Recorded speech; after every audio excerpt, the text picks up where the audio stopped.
Bonjour.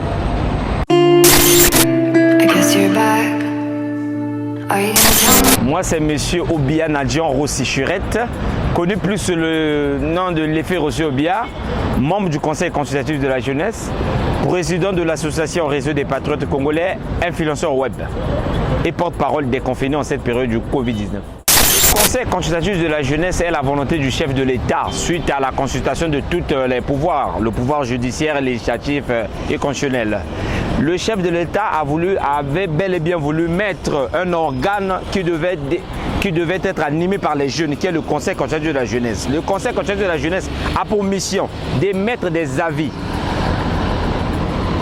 auprès du gouvernement à ce qui concerne tous les problèmes liés à la jeunesse, faire des propositions au chef de l'État à tous les problèmes et maux qui minent la couche juvénile. Voilà les missions, les prérogatives qui sont confiées au Conseil consultatif de la jeunesse selon la loi organique. Pour l'heure, je ne peux pas parler de difficultés parce que jusque-là, nous attendons à ce que le chef de l'État, qui a le pouvoir selon la loi de convoquer l'Assemblée générale. C'est suite à l'Assemblée générale que tous les membres du Conseil auront les tâches à remplir leur mission. Mais pour l'heure, c'est seul le secrétariat permanent, assuré par 3 personnes, qui assure l'intermédiaire.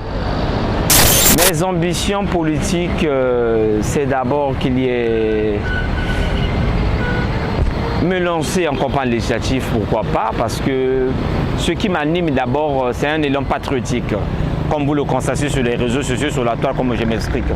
J'ai pour habitude d'échanger avec les jeunes, consulter nos aînés qui sont les dépositaires de nos valeurs ancestrales, par élan patriotique.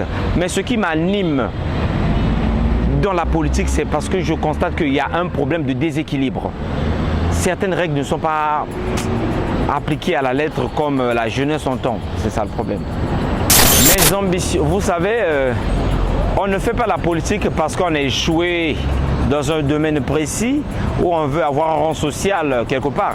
On fait la politique pour sécuriser le peuple, pour défendre le peuple, faire valoir ses idéaux.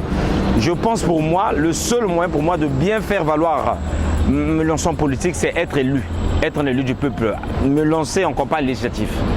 C'est ça ce que j'attends. Je sais à quel moment je vais me lancer dans cette bataille. Mon plus grand challenge est de servir mon pays, être parmi les meilleurs, défendre l'intérêt national comme le font certaines autorités de ce pays. Être à la place qu'il faut, parce que nous constatons qu'on présente à celui qui a la décision, chef de l'État, certains citoyens qui n'ont pas l'amour du pays.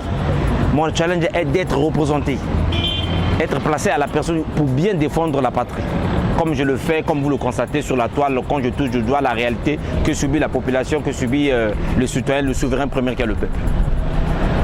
Bon, le Covid-19 est une pandémie qui a surpris tout le monde, l'humanité. Comme a dit tous les chefs d'État, l'humanité est en guerre avec un ennemi invisible qui est le coronavirus. Bon, la bonne nouvelle est que la majorité des pays développés proclamaient que l'Afrique devait être dans le chaos, plus précisément l'Afrique subsaharienne, donc l'Afrique centrale. Mais surprise, les pays les plus atteints, c'est les pays développés. Nous, avec nos hôpitaux moins équipés, on n'est pas vraiment atteints. Aujourd'hui, le Congo est à 438 cas de Covid-19, à peine 15 décès pour une population de 5 millions d'habitants. Je pense que le coût est faible. Mais le mauvais côté de cette pandémie, c'est que la gestion, pour moi personnellement, je trouve que la gestion est précaire. On a pris des gens qu'il ne fallait pas mettre dans cette commission par le népotisme, par le clientélisme.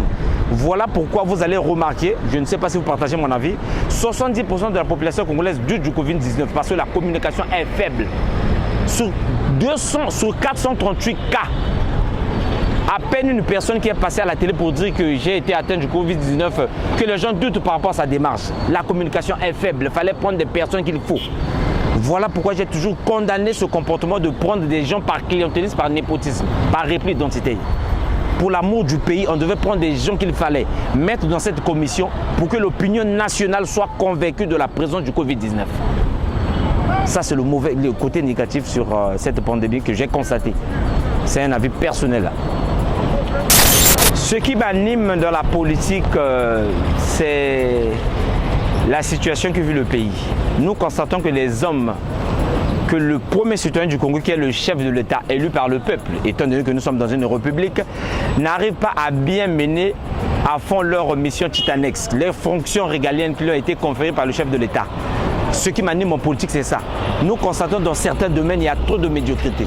Si bien qu'on se pose souvent la question de savoir, est-ce que la personne qu'on a mis à la place là fait exprès ou c'est un incompétent? Pourquoi pas le changer? On peut prendre un exemple banal. Parlons de l'électricité. Pour un pays comme le Congo, fertile, avec 12 affluents, le fleuve le plus puissant, sans compter l'Atlantique. Mais jusque-là, nous connaissons le délaissage. Malgré le barrage d'Imboulou, que les experts nous ont vanté les mérites que le pays devait exporter l'énergie. Jusqu'aujourd'hui, le pays subit le délaissage. Mais qu'est-ce qui ne va pas? Est-ce que le barrage était un cadeau empoisonné par les Chinois? Ou c'est le ministre, chef du département, qui n'arrive pas à prendre des personnes qu'il faut pour servir le peuple, pour donc remplir l'attente de la population?